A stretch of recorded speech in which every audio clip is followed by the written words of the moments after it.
Ladies and gentlemen, welcome back to the Day Camp Podcast, episode 16. Woo! We are joined today by our friend Bob Ditter and our friend Cathi Fischer, and we are going to talk about the lovely and topical issue of staff anxiety at our camps. But before we get started with everybody, I just want to introduce our other co-hosts. Sam. I'm Sam Thompson from Crystal Lake Park District, Crystal Lake, Illinois. And I'm Ehren from Camp Robin Hood, located just outside of Toronto, Canada. And this is our Day Camp podcast for day camp professionals like you to share ideas and best practices across North America and beyond. And the Day Camp podcast is brought to you by commercial recreation specialists, the fine purveyors of the best waterfront, water fun, and splash pad products in the world. Check them out at crs4rec.com. CRS is serious about fun. And this Go Camp Pro podcast, also sponsored in part by the American Camp Association, New York and New Jersey, dedicated to preserving, promoting, and enhancing the quality of the summer camp experience. Their professional development includes the one and only Tri-State Camp Conference, as well as many other conferences that can be found at acanyNJ.org. So, ladies and gentlemen, we have taken Bob Ditter down our path here. I'm so thrilled. You know, we had Michael Brandwine. Now it's like, we got the Ditter man. So I just want to start out a little bit, Bob, for those of you, because our Day Camp podcast has lots of people who are lots younger than myself and you, who may not even really know who you are. So if you could just give them a little background on because you have a really cool camp origin story, Bob. You could give us the cliff notes of that, because it's actually a really cool story how you got into camp, and then how you got into consulting with camps and helping us out. Sure. Okay. So in my day job, I am a child and family therapist here in Boston. And I always tell people, and it's true, I never went to camp as a kid. I had no idea camp was something people did. And I lived on the Jersey Shore, and I had the woods and the lake and an ocean, and it seemed like a lot of fun. And why would anybody go to camp anyway? Until at the ripe old age of 19, I went off to a camp in upstate New York that was started by a pediatric nurse practitioner. I was volunteering at a rehabilitation hospital for kids who had all kinds of physical handicaps. And she had this idea that she was going to start a camp. And I was like, great, what's that? She said, don't worry, you'll find out. And I said, by the way, I'd like you to come and be the program director. And I said, great, what's that? She said, don't worry, you'll find out. And I went off to camp at the ripe old age of 19, never having been, had the time of my life, and the kids were amazing, and they had such an amazing time. These are kids who were institutionalized. So we're talking 1969 when people didn't do this, right? Today we have all kinds of camps like muscular dystrophy and cerebral palsy and, hemophilia and, diabetes, the whole lot. And in those days, people were not doing that. And that's when I got the camp bug. And then I, years later, was teaching outdoor education on Cape Cod and needed a job for the summer. So I went off to boys sailing camp and was actually hired for 1 month in July as a shop counselor. And the shop counselor got fired for having brought contraband, I'll leave that to imagination, into camp. So I immediately became the shop counselor, and then 2 years later was the assistant director. So I've been a camp person ever since. Yeah. So I met you for the first time, like it's got to be close to 25 years ago now. I was working with Skip Bickness at Harbor Hills, and you came in and did a leadership training. How did you get into that aspect of helping camps on a consulting level? Well, the truth is I was at a ACA New England spring conference in, I think, 1982.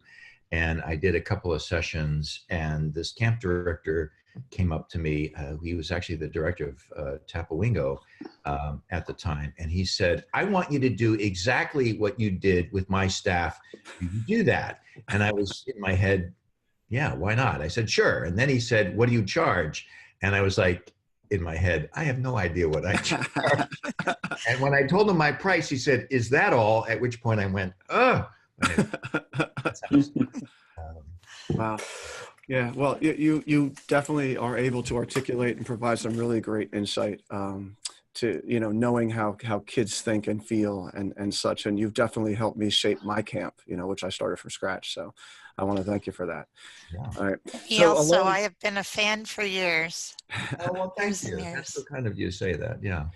you realize there's like a whole part of language, like ditterization, ditterized, like people use your name as an adjective and a verb and things. It's like, that's when you know you've made it in the camp industry. So also with us today is Cathi Fischer, who works for me in the summer as a support specialist, helping with campers and staff with their emotional needs and such, and many other things. She's sort of my camp consigliere, I call her. And I thought she'd be really great on the podcast as well. So Cathi, why don't you tell us how you got into camping? Started in camping at the ripe old age of 5 when I started in day camp, went through sleepaway camp, went up the ranks of group leader, division leader. Took a little time off, had kids of my own, and then became involved in a camp again as a clinical social worker. I work in a school system, and I also have a private practice as a child and family therapist. And I am a clinical consultant for AM Skyer Insurance, in addition to working for Andy. So wearing quite a few hats. AM Skyer, one of our sponsors, our proud sponsors for 99 years, one of the greatest camp insurers. So we'll be talking about them a little bit more as well. All right. So the way I wanted to start this conversation was that, so like I said, I've been doing this for about a quarter century now. And when we first came into this, you know, we were like, wow, we're going to be aware of kids' anxiety. That's like a big step. Wow, you know, and Bob was super at that. I remember specifically, Bob, the thing you did with the balloons, where you would pull out the different colored balloons. Oh, and right. there's a kid sitting there, right? And there's a red balloon and the blue balloon and all that green balloon. Like, that is such an amazing visual. It really is. And now here we are. And when we talk to staff, when we talk to other camp directors, and you know, we did interviews at Tri-State where we interviewed camp directors off the street. And when we asked them what the big issue was that they have, staff anxiety was probably the number one thing that they talked about. And because people are now aware of it, we're cognizant of it, but we don't necessarily know how to deal with it so well. But the question I want to ask first is, because Bob, you've been around for a while now, is why do you think this is? Why has it bubbled up to the point now where staff anxiety is giving people anxiety? Right. Yeah. Well, yeah. Let's talk about staff anxiety. So first of all, I think there are 3 real contributing factors, and they've all kind of come together. The first one, and I know we kind of dump on social media a lot. It's kind of an easy thing to do. And there's a lot of wonderful things about social media, but I would say number one is social media. And I would say that from a few points of view. Number one, today's generation of staff have grown up with cell phones. They didn't have cell phones come into their life. They've had them all the time. And in fact, you know, they have been salivating to get them ever since they were 8 years old and knew that their older brothers and sisters had them. And one of the things about having that kind of all the time, round the clock, 24-hour access to information is, if you're afraid of something, you can research it to the point where you scare yourself to death. So let's take a school shooting, for example. Kids can actually go online and go to Google Images and find, and I'm afraid to say, some not so wonderful images of kids who've been shot. And that's just an example of how they can research the things they're afraid of. The second part of social media is, we all, as human beings, compare our insides, like how we feel, how we think of ourselves, to everybody else's outsides. And social media promotes that. In other words, if I'm 18, I'm looking at the party someone went to that I didn't go to, the school they got into that I didn't get into, the grade they got on a test that I didn't get, the mall experience they went to with their friends that I wasn't invited to, and on and on. And social media, sort of promotes this kind of, as we all say, FOMO, this fear of missing out. And I think that, well, if you talk to 18, 19, and 20-year-olds like I do, they will say, we all know that it's kind of fake, or that, everybody's putting their best up. However, it becomes a standard that we all now think we have to achieve. So I think social media has increased this sense of having to be perfect, living up to a standard you can never achieve. I think there's a second factor besides social media, and I think it's the way that some parents, I won't say all, but a segment of the population has raised their kids.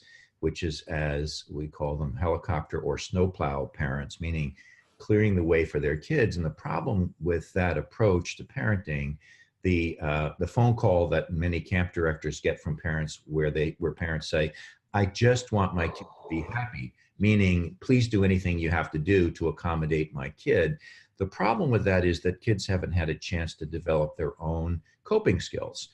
And they're smart and they're articulate, and they're also not, parents are forever asking camps to accommodate their kids. And I think that's okay to a point. I think if you accommodate a kid at camp, that allows them to be a part of the program, fine. Like for example, the most common is, my kid needs to call their therapist. Now at day camp, that's probably not something that a parent would ask a camp to do, because their kid can see their therapist after camp is over. But there are many accommodations that we have been making over the years for kids.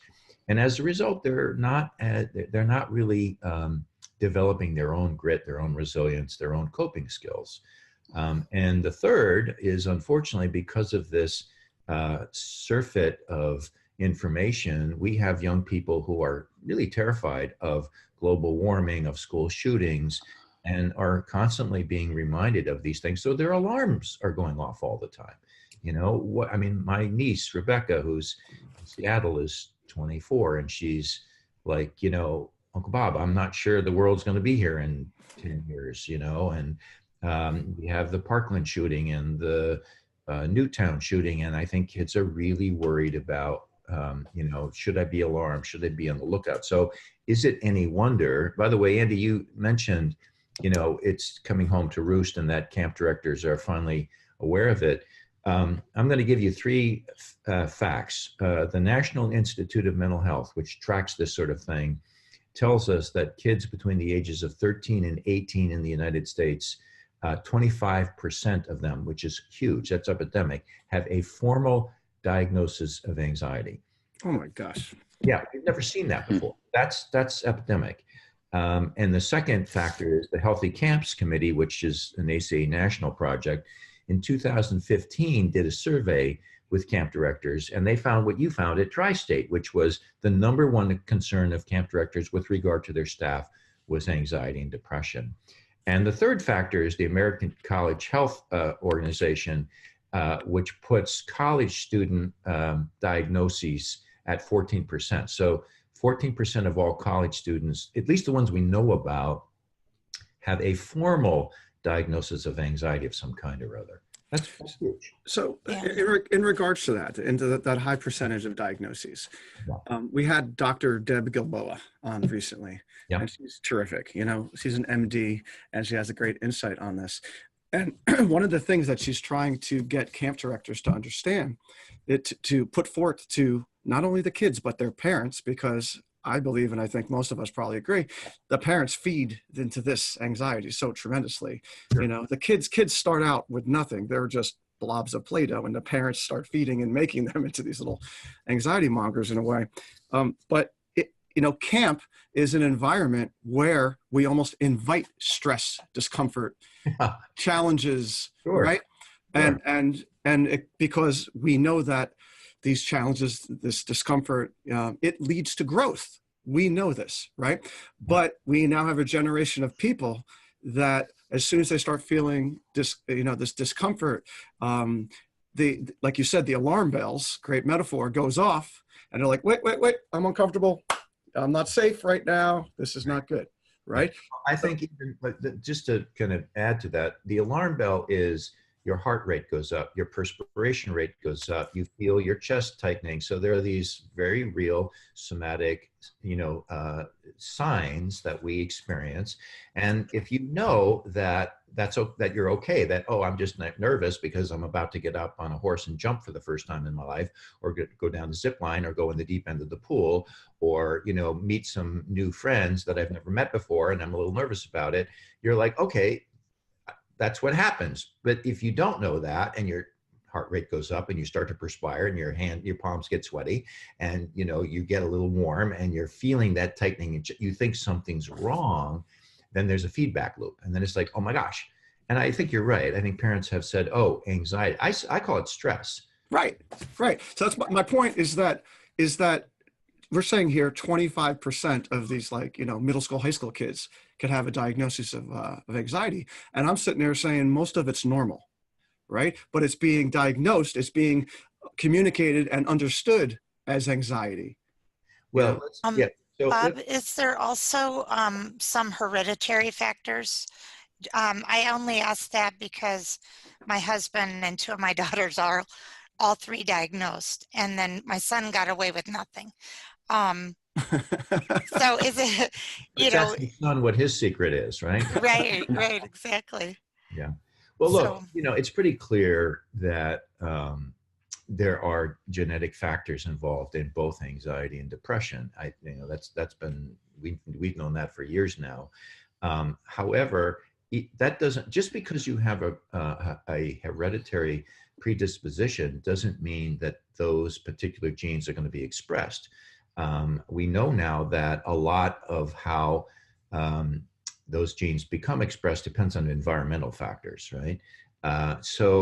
I think that, yes, you could say there's a genetic factor in here, but I think does the way that a parent typically responds to stress model for their kids how to respond to that stress? What are the learning factors that are involved here? And getting back to, Andy, what you said, which was, is this normal? What's normal is stress. Okay, that's a normal part of life. It's going to happen. I think what's not normal is believing that every time our alarm bells go off, we're in actual danger. I think that's what's not normal. In other words, it's how we respond to the stress. And I think if parents, and again, I don't want to make parents wrong. I think this is an educational issue. But if parents were able to talk to the kids about, that stress is a normal part of life, let's help you deal with it, as opposed to, talking about the content. In other words, what is it that's stressing you? It's the process that we have to educate kids about, or parents about, right? Meaning, yes, your alarm bell is going to go off, and then you have to figure out how to calm yourself down and get through it. I don't know of anything that I've ever learned or seen people learn of real consequence and value where I wasn't stressed through the process of learning it, right? Yeah, no, that's a great point, that we need to teach the process here. Yeah. Cathi, you got any thoughts? Yeah, I was just going to say that, as I'm thinking, Bob, you're talking a lot appropriately about the staff and about the parents and how the parents treat kids. But I find, working in the camp, that I have to sometimes talk down a staff person. Sure. Because the staff person is feeding into the anxiety of the camper.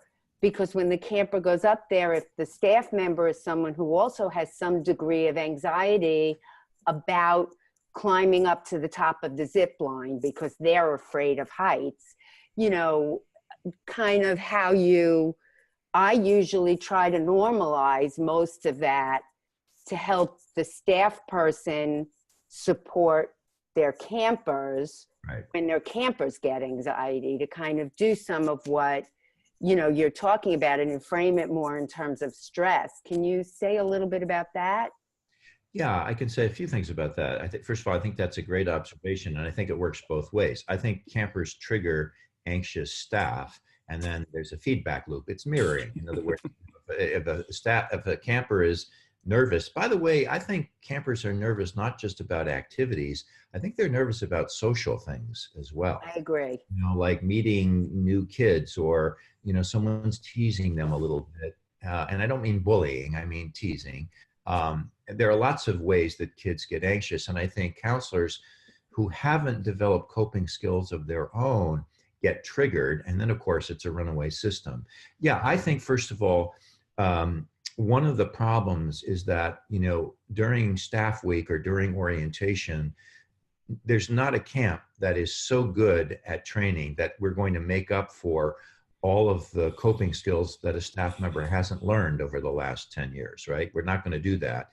So I do think there's some education that needs to be, involved. In other words, the whole business about triggering, like what triggers you and how do you manage that? How do you take more, as you say, Catherine, normalize it, take it in stride, and have some strategies. Like, what do you do when that happens? You go and talk to a trusted staff member to help kind of, get your perspective back. Are there some breathing exercises you can do? I think we can get into more specifics about what can we do practically with staff, but I think part of it's education. Yeah. Yeah, I do agree. It's interesting. One of the breathing techniques we use with the younger kids, the very little ones, is bubble blowing, because Sure. if you can blow a big bubble, you can deep breathe and you're relaxing. And I'll watch the staff supporting the kids, and I think it's as relaxing for the staff as it is, for the campers themselves. And I agree. I think it's great to try to teach those very simple, basic techniques. And sometimes even, depending upon elective camps, might have, yoga as one of the electives, or something that will, support just normal techniques that you can learn as part of a fun activity or something fun that you're doing. Right. So decompression, yeah, how to help people kind of decompress a little bit. Yeah. While we're talking about that, I wanted to mention something about sleep, because I think sleep is related to anxiety. First of all, my sense is that most staff people show up at day camp as well, already sleep deprived, right? They usually kind of rush in from having been at school for the whole season. They want to kind of, get as much partying and socializing and meeting up with their friends as they possibly can. They're probably not great at, getting themselves to bed. The whole idea of, especially during camp, you spend 6 to 8 hours with kids, and what do you do when 4:30 rolls around? Is you want to be with your friends, and then you stay up until 1 o'clock and then have to get up early. And I think that becomes kind of it's a magnifier. People who are sleep deprived get triggered more frequently and have a harder time just managing their stress. And I think that's something also to talk to staff about. Now at day camp, you don't have a captive audience, right? Your staff goes home every night. There's very little that you can do at day camp to, basically say, look, you're going to bed with the kids. Not going to happen. But I do think that education and educating people also about sleep, because I think that's one of the factors that's co-related to people who have high anxiety often have poor sleep. Yeah, I tell my staff, they come in on Monday morning, I say that you're probably sleep deprived and dehydrated, and we haven't even started the day yet. Yeah. Good point. Absolutely. Yeah. So let's talk a little bit about some strategies. One thing I've been seeing more of proactive kind of stuff during staff training of ways to, we're talking about training, but in a way you almost need to trick the staff into training about this kind of thing. To sit there and lecture them is not necessarily going to work, right? So asking them about, like, what are they worried about, with this job? Like, what are they stressed out about? That kind of thing. A lot of staff, certainly at a day camp where there's younger kids, they're stressed out about, like, what are they going to do when these kids don't listen to them? Right. Like, becomes very stressful. Simple stuff like that. Right. All right. So, so that's the number one concern I have that I hear from staff in general. What do I do if the kids don't listen to me?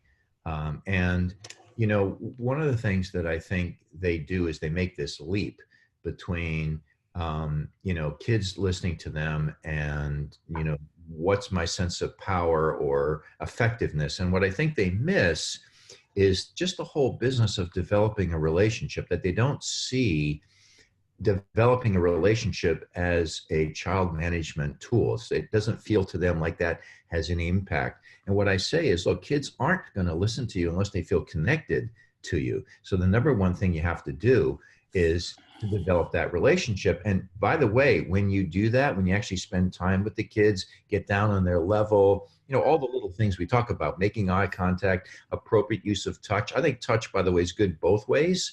But all of those little things, what happens is not only do the campers begin to seek you out and feel connected, you'll get calmed down too, right? Once you feel connected, if you feel disconnected, you're going to feel stress.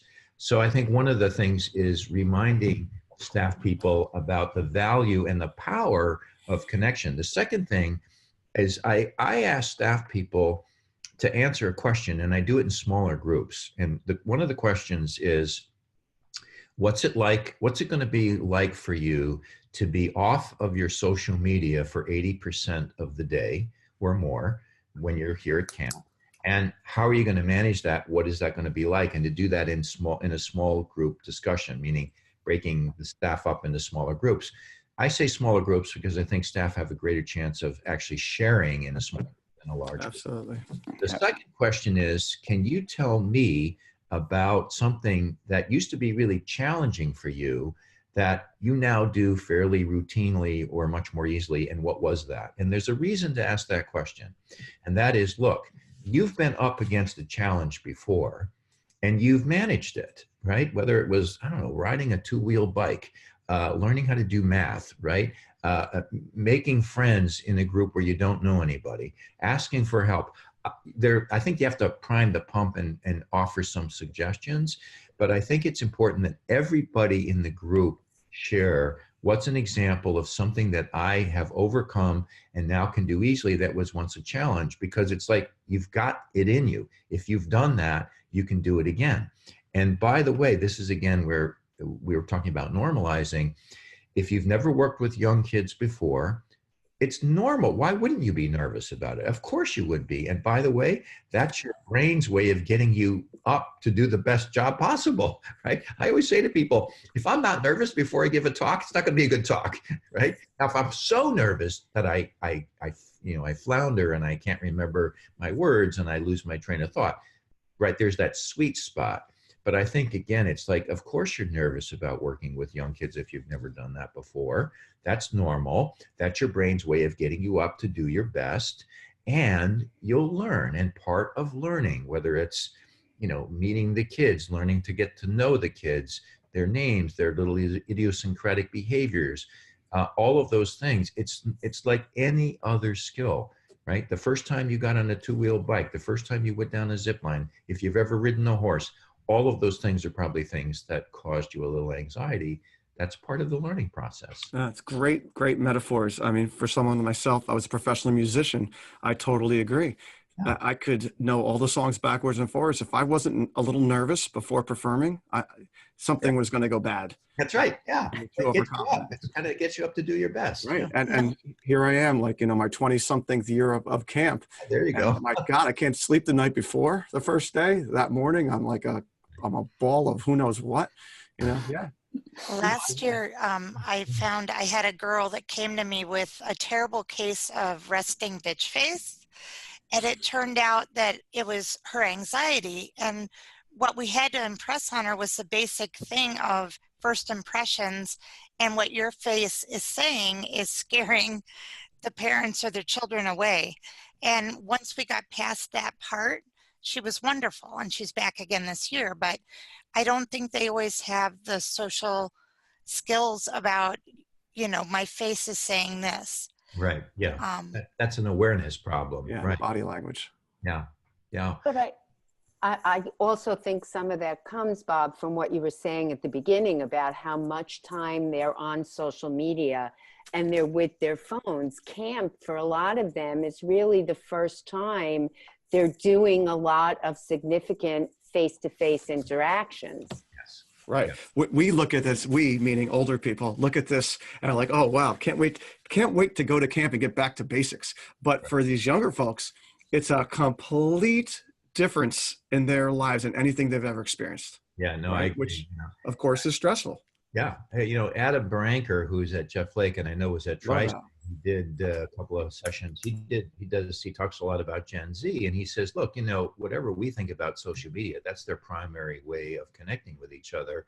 And when you take that away from worse, they have withdrawal. It's a source of support for them. So we're removing that support for, like I said, 80% of the day. I think the question becomes, how do you provide that ongoing support during the camp day?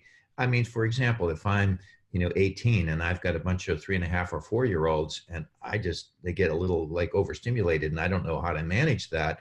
I need somebody who can come in and just show me half the time. I mean, again, we know that Gen Z are all visual learners, and do it once for me, and it's like, oh, okay, I could manage that. So I think the way that I think training, quote unquote training, has to last throughout the summer, where camps have a good team of sort of middle-level experienced staff, teachers or coaches or whatever, who can circulate and say, hey, let me show you another way to do this, or let me join you.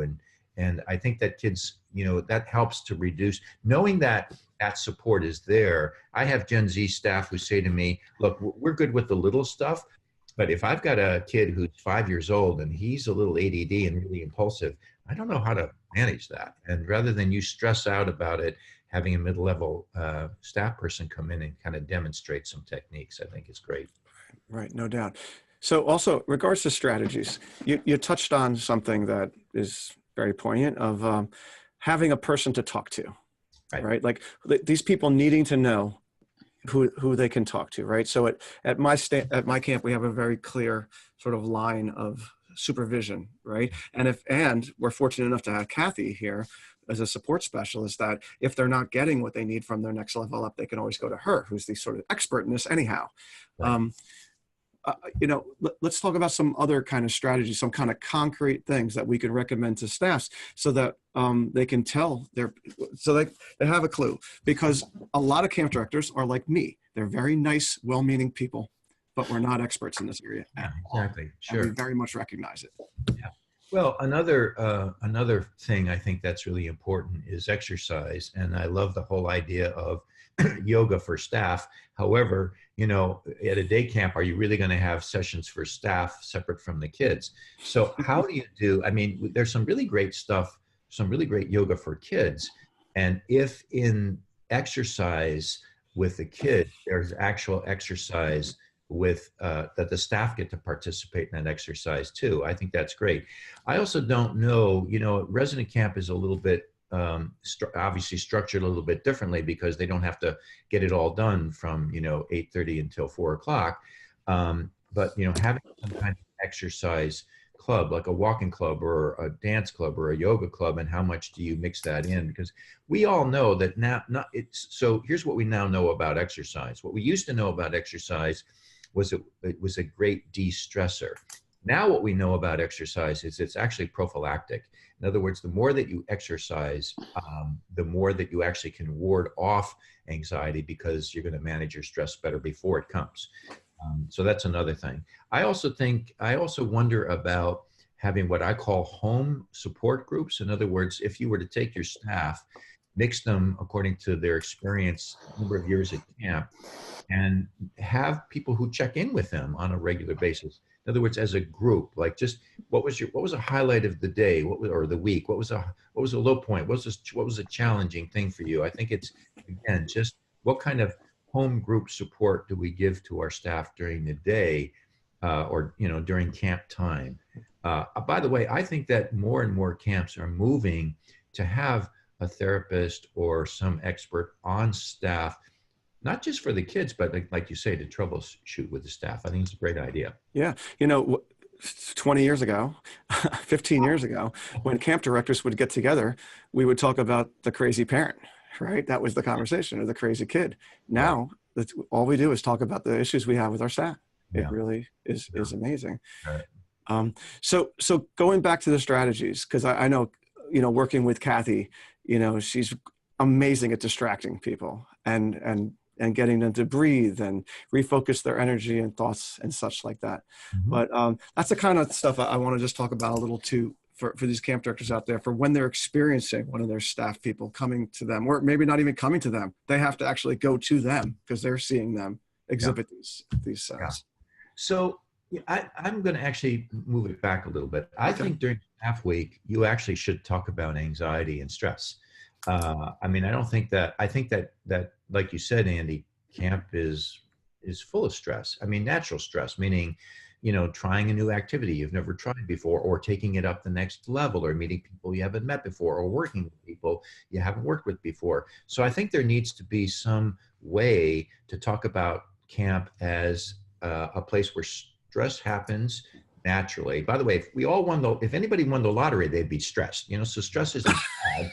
You know what I'm saying? You'd be stressed about, how am I going to manage this money? And, what are people asking me for money? And I don't know what I'm going to do. And all I love it. I love it. Yeah. So, stress has a bad name, and it shouldn't have a bad name. And that's one of the points I would make if I were talking with staff about it.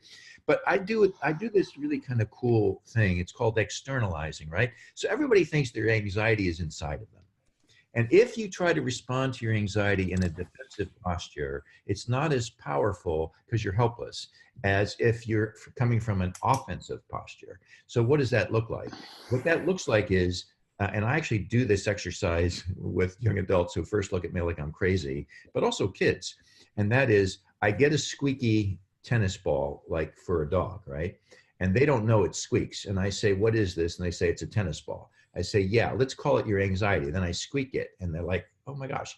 And then I say, so doesn't your anxiety sort of squeak at you? Like when you're nervous about something, it squeaks at you, right? And isn't that annoying? Yes. Okay.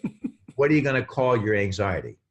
And they look at me like, what do you mean? What am I going to call it? You need to give it a name.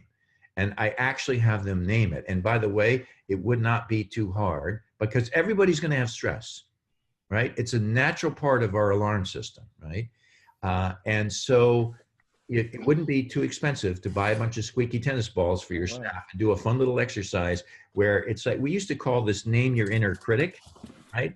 Or name your stress, or name your anxiety. And so now, right now, there's this ball that I can look at that represents my anxiety, and I squeeze it. It's like, oh, it's so annoying. And now I'm going to shout at it, and I'm going to yell back at it, and I need to call it by its name, and I need to give it my name, not someone else's name for it.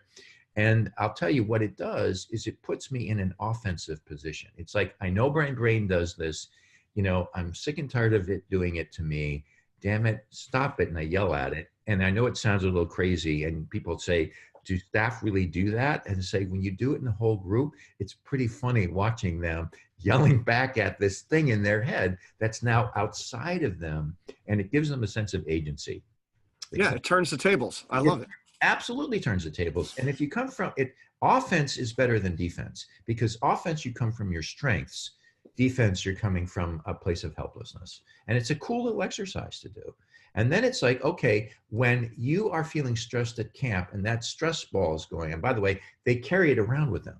That's the cool thing. It's like, I give it to the kid that I see. I've done this with staff members. They take it, and everybody has their damn little stress ball, right? And it's like, oh yeah, my anxiety's been squeaking at me today. Oh yeah, what's your anxiety squeaking at you about? Oh, I've got this new kid who's coming in, and I don't know if I can handle her, right? Whatever it is, right? I think, again, it's like, what can we do to put people in the driver's seat? Because what anxiety does is it makes us feel helpless. We are subject to it. It's not subject to us. And that, want to turn, as you said, Andy, turn the tables. Yeah. That's wonderful. So we'll have to go to chewy.com and find a really good stress ball. Yeah. I get 100 of them for $5 or something. That's a super idea. Cathi, got any thoughts? No, I love that idea. I love the idea of taking the problem. I've done that sometimes myself, but this is a way you can do it to everybody at one time, and give it a name and take it away from them. So I really think that's great. And, look, I think it gives you the perfect platform to talk about what are the naturally occurring stress factors at camp. The weather changes, we have to have a schedule change. Some staff person is sick and you have to cover, you don't have as much coverage. A bus breaks down. There's so many different things that are just part of life. And I think it helps us to put anxiety into perspective. It's like, I like to call it stress rather than anxiety. It's like, stress is a natural part of life. Let's help you deal with it better, right? Andy, a personal story about this. You talk about Tri-State. Many years ago, when Tri-State was still in Manhattan, And in fact, it was at the Hilton, the New York Hilton. And I had agreed, Jay Jacobs was a program director then, and I had, or one of the leaders of the conference, and he had asked me, would I do the closing keynote? And, Michael Brandwine had done the opening keynote and, was fabulous and wonderful. Everybody loved it. And so, no pressure, right? So it's like 5 minutes before I'm about to go on, there are 12, and Jay says to me, this is the largest group we've ever had. It's like, great, Jay. And I'm like, why did I ever agree to do this? I'm nervous as a cat. And I kept, kind of trying to bind my anxiety. And of course you get up there and, within 5 minutes I was fine. But I tell that story because it's like, people look at me and they say, Bob, you're so cool, calm, and collected. Oh yeah, well, you should see me when I'm not at my best, because we're all, it's true for all of us. Any learning that I have done that's, been valuable to me and been deep, I've been anxious about during the process of learning it. Right. But is that something that we need to sort of address with our staff too, in that I get the same thing, Bob? People come to me and say, Andy, why are you always smiling? Yeah, exactly. Sure. Right. And it's like, because that's my defense mechanism. No, because people look towards me. So therefore, if I ain't smiling, man, people are going to be worried, right? Yeah, right. Oh my God, Andy's worried. We must be too. But there's teachable moment in that, right? Because, there is putting on a happy face, and there is, because even when you're feeling awfully stressed out, right? If you act like you're not, right? If you act a certain way, sort of things may follow. That's right. Yeah. People will come to you and react differently. Yeah, like Sam said about the girl with the resting face, right? Yeah. Right. This, like sort of getting people to act a certain way and create some momentum the other way. That's right. Yeah. Right? It's The like other, you say, fake it until you make it kind of thing. Right. Exactly. Yeah. the other thing I've found that I have to do better now is communicate, to have things in writing, have things, so the staff isn't surprised by things that they don't have to be surprised by. Sure. So I've gotten better as a director, making sure that I can reduce on my end the anxiety that I'm causing. Yeah. So Unnecessarily. Yeah. Better communication. Yeah. That's a great point. Yeah. The number one complaint from staff, right, is that they wish they knew more. They wish they were ahead of things, right? And all that kind of thing. So we as administrators can do our part in giving people as much information as they can, over communicate in this day and age. Yeah. And just for someone like me, I'm by no means an expert on on dealing with staff anxiety, but so for me to one thing I found that's worked well, to be able to approach staff and get a sense of their their feelings when they don't like to always share openly, is I do a sign in with our staff in the morning. It's mostly for the bus staff that come in, and I have a little happy face set of happy faces beside the beside their name, and so they can sign in happy, feeling okay, or feeling sad. And by doing that, I'm watching them as they're signing in, and it's sort of an opportunity to have a little private conversation with them, and I can check in and say, oh, you're not feeling so great, like tell me about how the morning went, or do you want to come talk to me after the arrival's over. And so we have an opportunity to engage in that discussion on a daily basis. So it's been a great tool for me. So if we are going to have Adam Berenker on, actually, in one of our next podcasts. Yeah, he's awesome. And if he were on this podcast right now, he would say, you're not putting a happy face there. We're putting an emoji there. Well, it's, what? I should update it, because I've had it for about 8 years, and it wasn't really an emoji at the time. But Because yeah, now you're right. I could draw it a little crap You're emoji right. too. And it's so funny, because one of the things that we use with the kids is a set of emojis to kind of see how they're feeling. Right. Because we have found that that's been a quick way for them to kind of check in and circle, either we have it as a smile or a sad face, or just, kind of that flat line emoji, to get some sense of what the kids are feeling. But it's interesting to use it also for the staff. That's a great idea. That's a great check-in. Yeah, we use it in high school. I know a lot of high school guidance counselors use it, and they'll leave a little sign, and a kid who they're tracking will come and put, like you say, the happy face or the whatever. It's a way of kind of checking in with a guidance counselor, and a guidance counselor being able to track, do they need to go find somebody? Look, this has been great. Cathi, I love it, talking with you. I'm so glad you're in that role. I wish more camps had someone like you on their staff. I think that would be terrific. I unfortunately have to go because I've got, speaking of an anxious person, waiting in my waiting room. So I've got to go do my magic that way. But this has been great. I really appreciate your invitation. Thank you, Bob. We really appreciate you spending the time with us. And we're going to continue, when you leave, we're going to continue talking about this for a few more minutes. But right. Thanks so much for being here. And if anyone wants to get in touch with you, Bob, how do they find you? BobDitter@gmail. Couldn't be easier. Bob Ditter at Gmail. There it is. And there's a library of years and years of wonderful Bob Ditter articles from Camping Magazine that you can find on the ACA national website, acacamps.org. You can just Google Bob Ditter Camps, and you'll find, plus he's got a book, how many books you have? And now 4 books. 4 books. Yeah. All right. So Amazon.com? Yeah, or like the ACA bookstore. Yeah. ACA bookstore. Some great resources. Really, Bob has, like I said, he really articulates things super for camp directors and gives camp directors valuable tools to make them look really smart. All right. You can take Bob's tools, make it happen. Thanks. All right. Thanks, Bob. Good luck with your patient. And we'll talk to you soon. Bye-bye. All right, so since we're taking this little short break, I just want to give a shout out to our sponsors, AM Skyer, that we mentioned earlier, one of the leading insurance brokers for the finest camps in America for almost 100 years. Skyer has been a strategic partner with summer camps, ready to support the needs arising from PR, legal issues, health, facility, and more. Experience the AM Skyer difference. And that brings us to the AM Skyer partner, Cathi Fischer, who is here. So Cathi, we touched on a few things from Bob, but since you've been in the trenches, to steal the name of Bob's column from Camping Magazine, for a bunch of years now, with these sort of things, how do you approach for camps that don't have a Cathi Fischer on staff, right?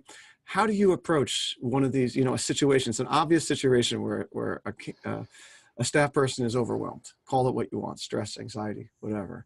How do you approach it professionally when you see it? Well, as me, or as you dealing with it, like at Liberty Lake, let's say. Okay. The first thing I try to do is take a look at the situation, and if possible, I would try to remove them from it if the anxiety is really out of control. And it's because a lot of times what happens to us when we get anxious is we might get loud, because as we get nervous, we're either yelling or we're not, as Bob said, we're not able to control our breathing or what we're doing or what we're saying. And the anxiety is getting apparent to the kids also. Yeah. I get embarrassed by it in a way. Like, I don't want anyone to see me like that kind of thing. Yes. And some people would feel that way also. So if you can temporarily remove them in camp, you need them to get back to work really as soon as possible. And I would like to be clear at this point, and Andy knows this, my role at camp is not as a therapist. I am not doing therapy. I am not a therapist to staff. I'm not a therapist to campers. It's more to help out in the moment and give them the support they need to get to another level, whether that other level is, okay, let's take a couple of breaths. What about this situation is causing stress for you? What can you do to alleviate that stress, as Bob suggested, and now go back and do that. Mm-hmm. Okay, so now you've moved them from the situation, okay, and now getting them talking it out, right, to some degree. I'm going 101 here, Cathi, because I'm telling you, there's so many camp folks out there that we're befuddled by these situations. So the first thing that I would do, if their anxiety is out of control, I would just have them breathe with me to calm them down. Because if they're very stressed out, they can't even focus to think, to tell you what it is that they're feeling, that anxiety. Or, you know, I liked Bob's terminology of it, because there is a difference between someone who's feeling a great deal of stress versus someone who's really anxious, feeling short of breath, might be beginning to have some sort of what we would call a panic attack. I'm talking more about somebody who's feeling overwhelmed by a situation, possibly because it's new to them, it's something they haven't experienced before. So removing them and helping them to just breathe. Sometimes I will do it with bubbles because they get a kick out of it because they think of themselves as an adults, and just the thought of blowing bubbles kind of gives them a giggle. And then get them to calm down in a way that they can then talk about what's going on and what is it about that situation that's stressful to them, come up with some solutions. And then I do try to get them back into the situation, as you know, as soon as we can. Mm-hmm. Right. But yeah, getting to the root of the matter. Right? Because if you spend too much time focused on the anxiety, then the anxiety or the stress becomes the focus, not the solution. Right, right. I'm very hung up on the normalization thing, as Bob talked about, and Dr. G has mentioned too, that so much of the stress that comes from camp is just part of the camp day.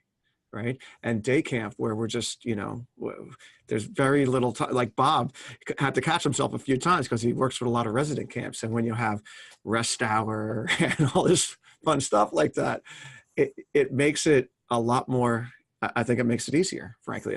Because in resident camp, you have a catch your breath. And you have a break at some point during the day. In day camp, you don't have that luxury.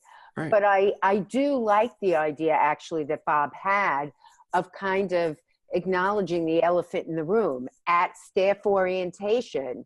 Talk about, there are situations and there are circumstances that, might make you a little nervous till you get past that first few minutes. Mm-hmm. So you get to that point, talking, Andy, about the example that you gave, or the example that others have of times they've been stressed out, which does help to normalize it because it shows that we all go through it. Yeah. One thing I want to say for camp directors who are maybe nervous or think this is going to be too much trouble, I have some excellent counselors that have anxiety, and sometimes they're also amazing with your special needs children because they understand their triggers, and they're more empathetic and they just see it coming quicker. So those staff members are well worth the trouble, and I don't want people to give up on them thinking, oh, this is too much work. Oh yeah, no doubt about it. It might just, they may just need proof themselves that they can do stuff, that they can overcome these tough little situations that arise. I think I've mentioned before that my son is a freshman in college, and they have a person assigned in his college, an advisor, who's not necessarily a teacher or anything. I think it could basically, it seems like every employee there that is either a teacher or administrator has a certain amount of kids assigned to them, freshmen, that they check in with on a monthly basis just to talk to them and see how they're doing. Right? Because you think about the amount of kids that don't make it through their freshman year because of stress and anxiety, right? It's epidemic proportions. So they're being very intentional about that.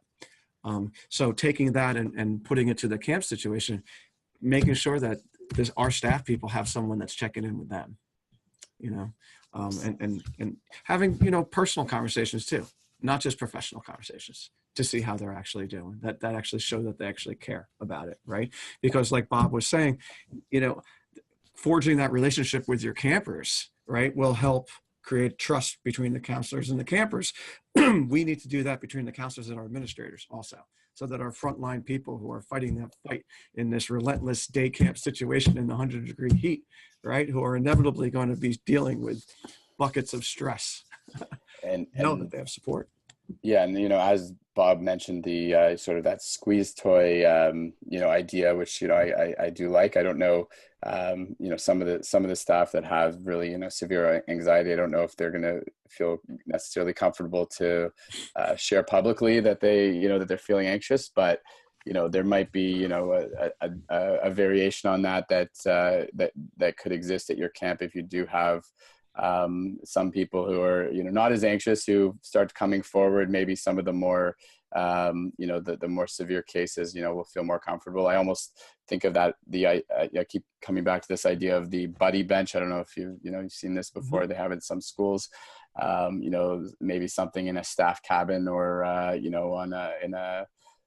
an inconspicuous area where you can have, a wall where staff, can, circle happy faces like I mentioned, or do something that, they can share their, feelings with others. It might relieve some of that anxiety, and, help, them find support from within the staff if they don't have a person like Cathi, or if the Cathi person that's at their camp is, preoccupied with other things, there could be some other support from within, whereas they don't want to, alert their supervisor necessarily to the challenges they're feeling. So I want to touch on something you mentioned there, Ehren, for a second. When I first got into camping, let's say 25 years ago, ADHD was like a taboo thing you weren't supposed to talk about, right? If a kid had ADHD, right? Even though there was a line out the nurse's office at lunchtime because there was no time release tablets back then. Yeah. But then over time it became normalized, and then people just talked about it. And yeah, hey, I've got ADHD too. What's the big deal, right? I think that anxiety has gotten to that point now where people do talk about it, and a lot of people do bring it to the surface, and and it's a weird thing for a camp director to hear and experience people talking about this, because it's like baggage, and what do we do about it? And Cathi and I experienced a situation last year where a camper, a staff person was told that a camper had anxiety, and the staff person went out and blurted it to the parents of this camper. Hey, no big deal, I've got anxiety too, because it is something that people just talk about now, right? Yeah. So in my eyes, changing that language from anxiety to stress, I think, is like really important, because to me, stress is a much more palatable thing for me to understand. It sounds like something you can work with, right? Whereas anxiety sounds like a red flag in a way. Yeah. I also changed my structure, so I have an inclusion counselor with a regular counselor, so they're partners. So they have a built-in buddy that's got their back when they need somebody to tag in. And so as much as possible, I've tried to get the support to that level as well. I think that's a great thing. One of the things I'm thinking as I'm listening to everybody is to kind of almost maybe take it one step further, which is develop almost like a code word. If you want to use the name of your stress ball as your code word, but something that you could say to either a friend or a buddy or a division lead or something, to just let somebody know you need a break, you need a little help. Because I think, Andy, you raised a good point about ADHD being taboo. Now it's talked about. Anxiety is now being talked about. And I like the reframe of stress. But I think mental health issues in general are more acceptable to discuss, and are more acceptable to acknowledge that you have them.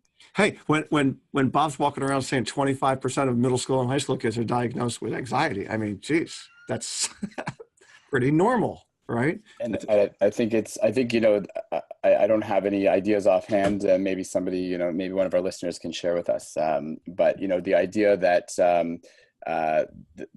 you want to help the staff understand the difference between stress and and anxiety. And Andy, you were saying, it's how you're mentioning the importance of that fact that Bob mentioned.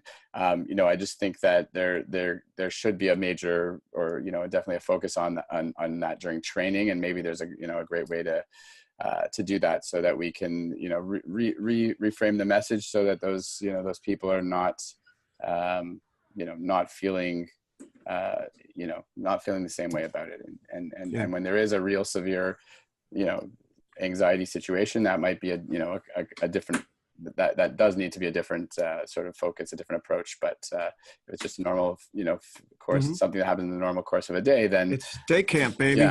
Yeah. Hey, we need but to just deal with what that. Cathi said about the code word thing, I love that. And I think that's something to definitely consider. I went to an amazing Ruby Compton session at Tri-State where it was talking about the importance of when you have to have a serious conversation with somebody, right? And instead of being like, hey, Ehren, I need to talk to you for a minute, because it always freaks somebody out, that she was suggesting, like she used with her staff one year, they had the word boysenberry. And when they looked at the staff person and said boysenberry, that means, okay, we got to talk about something. Like it's a constructive thing, you know, you're not getting fired, but you know, so I think that's not a bad idea. When somebody's feeling overwhelmed, right? It could just be as simple as that, right? To have a code word for that. That means, you know, I need a little time out, you know, I need to talk, whatever, you know? So I think this has been a great conversation. And we're going to end it up. No program tip of the week because we've reached the hour mark at this point. We'll bring that back next time, which I think next time we're going to be with Adam Baranka. We're going to be talking about social media, the anxiety-given thing for the young people. Woohoo! No, we're going to talk about how it can be good, though. So I want to thank our executive producer, Mr. Go Camp Pro himself, Travis Alston, for helping us get this show out to you. From Mr. Bob Ditter, for blessing us with his time from up in Boston, and for Cathi Fischer coming all the way from down the street in New Jersey. Thank you so much too. Hope you guys got a lot out of this. And of course, our generous sponsors, ACA New York, New Jersey, Commercial Recreation Specialists, and AM Skyer for allowing us to bring this podcast to you. So check out the show notes and other episodes at daycamppodcast.com, and feel free to send us some feedback and other ideas. Ehren, do we have an email address? Yes, we do. All right, I forgot what it was myself. That's why I put you on the spot, buddy, because I forgot. All We right, haven't, we'll put it in the show notes because we haven't received any emails. yeah, well, it's because we don't talk about it. It's our fault. Yeah. Yeah. We'll put it on Summer Camp Professionals Facebook page where Yes. 16,000 people can see that. You know, there's 16,000 people that go to that Facebook group. Isn't that unbelievable? Wow. All right, so if you don't want to miss an episode of Day Camp Pod, you should subscribe on iTunes or wherever you get your favorite podcasts, and give us some digital love. How about some 5 stars? All right, and we'll be back real soon. Like I said, our next topic, Day Camp Social Media with Adam Baranka. So enjoy the spring weather, folks, and thanks for listening in. This has been the Day Camp Pod.